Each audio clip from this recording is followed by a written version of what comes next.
equipment that are security related, fine, which are they? But if it's going to recurrent, what is recurrent in that sector? And up to what length can you question that recurrent as a Kenyan? Up to what length can you question that expenditure as a journalist, for example? You'll get many answers from that. And I hope I am speaking.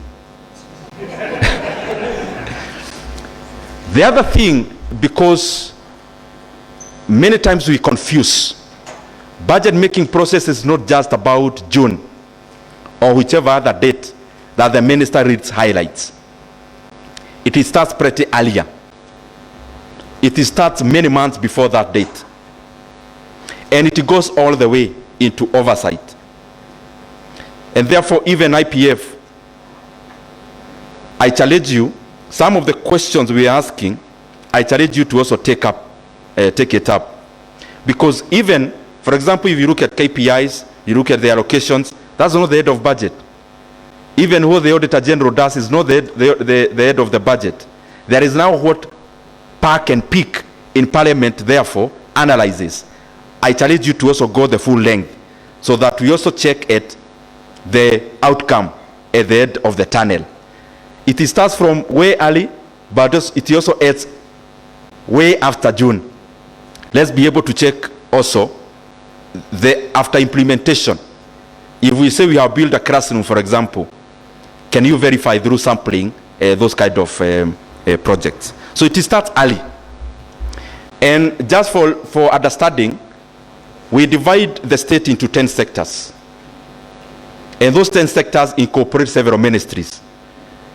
So when you see, for example, those sectors that are 10, all the ministries are condensed, or all government departments are condensed, including sagas, into those 10 sectors. The other thing I just want to highlight is that my experience as chairman of budget is not the one we read. This is the hard truth. The budget of Kenya is called exchequer.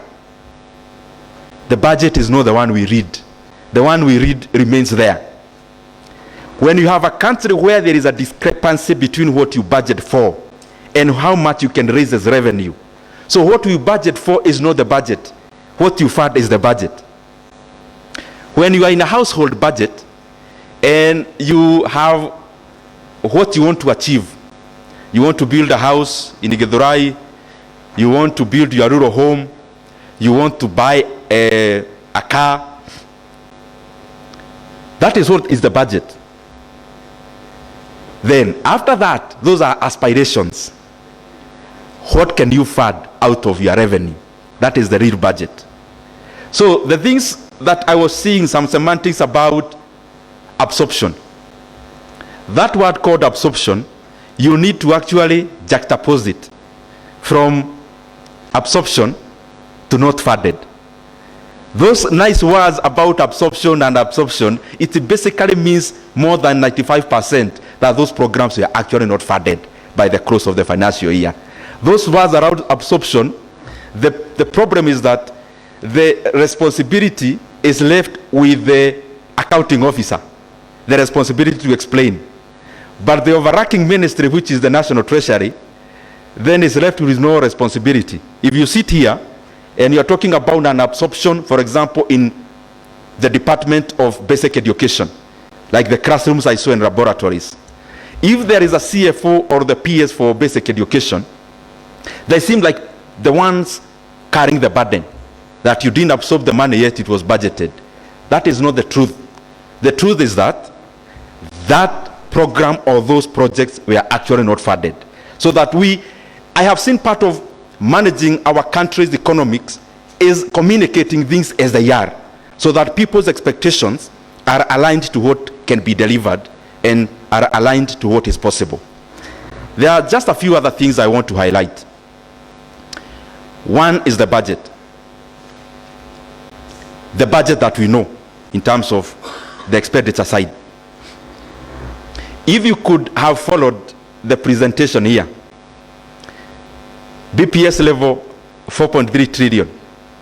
Let me use the one that has been implemented, because, and you forgive me for this because I've been there. the real budget is the one that has been implemented, not the one you want not the aspirations of the next financial year. And that comes in handy at the close of the financial year, when you realize there is a lot of gap in terms of revenue. Now, let me actually use the one that has partly been implemented for this current financial year. And let me use the one before revision, before the second supplementary. You're talking about a budget of 3.8 trillion. I want you to see what it is that we budget for. Kenya has two very stagnant and solid polars in budget making. One is the side of discretionary, the other one is non-discretionary. As the institutions of the state continue to solidify, what usually happens is that the role of a leader gets diminished by the day. The role of budget making organs gets diminished the more institutions of governance continue to solidify. Let me try to explain this. In a country like Kenya that is doing fairly well in terms of having enough institutions around governance, that continues to decimate the role of decision making in resource allocation. Why? Majority of the huge proportion of our budget is actually non-discretionary. There is nothing you can do about it. So you are sitting there as the leader, championing or leading budget making, but up to what point can you exercise your mind? This is the reason. 3.8 trillion is there as your budget. You read it, is an astronomical figure, and it projects even growth in expenditure, etc. All those good semantics we put in the budget making process. But out of 3.8 trillion, you remove 1.25 to 1.3 trillion as something called consolidated fund service. I'm not using BPS, I'm using this current financial year. Out of that 1.25 trillion, over 1.08 trillion is money you are going to pay interest rates for debts. 1.008 trillion. It will be more next financial year. Now, there is nothing you can do about that. There is also nothing you can do about funding constitutional bodies and commissions, and there is nothing you can do about pension. All those falls under CFS. So you budget 1.2 thereabout trillion, there is nothing you can do about it. Then come to salaries of civil servants. Salaries of civil servants in Kenya is in the range of 600 to 700 in the few years around here now, 600 to 700 billion Kenya shillings. There is also nothing you can do about that. There is a constitutional requirement of funding counties to a tune of 380 billion that time, this financial year, actually without carryovers. Once you put carryovers, it is over 400 billion. There is nothing you can do about that also. So what happens then?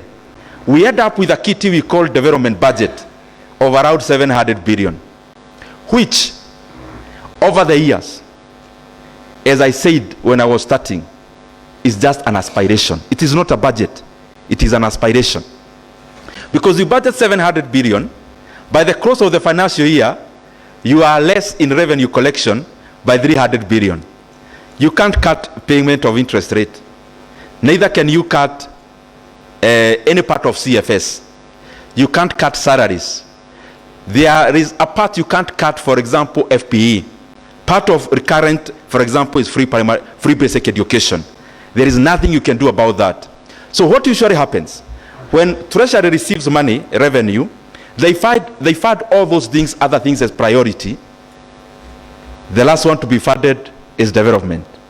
So in that development then, it is the one that takes the hit and the cut when there is a downsize or a downgrade in revenue collection. So the room to exercise the authority of budget making process continues to be decimated. For me, in one way, it's a good thing, especially in regards to what this money goes into doing. But of course, as I wind up, I'll talk more about also the revenue side. Nachukua a few points here and there. I'm talking broadly, so please don't get lost in the mix. I'm just trying to be broad and general. This financial year, as you do the alternative budget, this and next, you'll likely see a lot of enhancement in GJ law, because maybe 1 year after today, or even months after today, we are likely to see a lot of activities around IEBC. It is a huge budget expectation there, because we are talking about around 60 billion Kenya shillings that must go into the instruments of democracy, into making sure you have a credible election in the year of election, which is not very far from today. Now, why have I picked just IEBC? Even with the challenges that there are in terms of funding the current budget, the budget we are likely to give IEBC during the electioneering period is actually more than the entire budget we give to the road sector in Kenya when you talk about development funded by GOK. So I want you to start exercising your mind around your expectations then. I have talked about non-discretionaries you can't do anything about. There is now another non-discretionary called IEBC that will take approximately 60 billion. So what is that doing? It continues to shrink what you may call political development. As an MP, as a politician, you may talk about all the other things. Before you talk about roads and water, you have not yet said anything about development. Because the people's expectation in terms of Kenya is around those areas. Let me say something about debt. If there is one threat that we face as a country today, it is debt. And I don't think we are taking the seriousness of this matter the way it should. And I also don't think those who are responsible are communicating enough about the problem we have about debt. When you are in a hole, there are many ways you can get out of that hole. You can get a ladder. You can get somebody to pull you from it. There are many ways. One of the ways you cannot get out of the hole is to continue digging that hole. You know, I just want you to reflect on the figures that we are projected here. You tell me whether Kenya continues to get out of the hole or to dig the hole further. And I think in terms of debt management, we have a lot of work to do as a country.